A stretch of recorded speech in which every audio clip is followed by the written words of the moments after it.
DJI unveils the new Mavic Air, Twitter COO Anthony Noto resigns, and Apple HomePod starts shipping February 9th. It's Tuesday, January 23rd, and this is Crunch Report. What up, TechCrunch land? Welcome. Great to have you.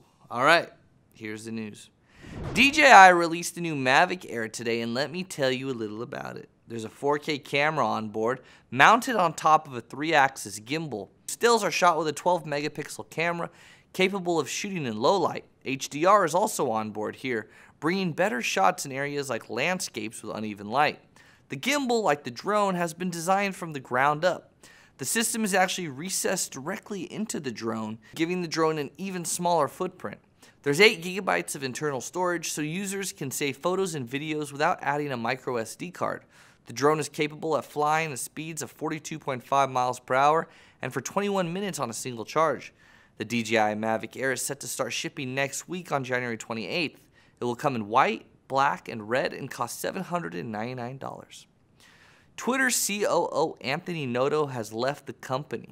Just last week, the Wall Street Journal reported that Noto was mulling the top executive job at finance startup SoFi. And indeed, SoFi confirmed today that he's joining effective March 1st.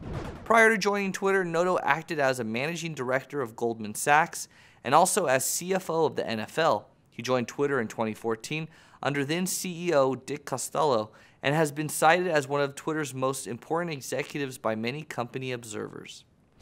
Apple is finally shipping the HomePod. The device will ship on February 9th, 7 months after its announcement at WWDC 2017. It will cost $349 and limited at launch to the US, UK, and Australian markets. The speaker itself seems unchanged since its announcement in the summer of 2017. It's 7 inches tall with a top-mounted woofer and 7 tweeters ringing the bottom. Hopefully it sounds as good as it did when we first heard it at WWDC. That's the report for today. Hit that like or love button, share this video, and keep raging. Crunch Report is every weekday at 7 p.m. Eastern, 4 p.m. Pacific on TechCrunch.com. You can also find us on iTunes and on YouTube. All right, peace. See you tomorrow.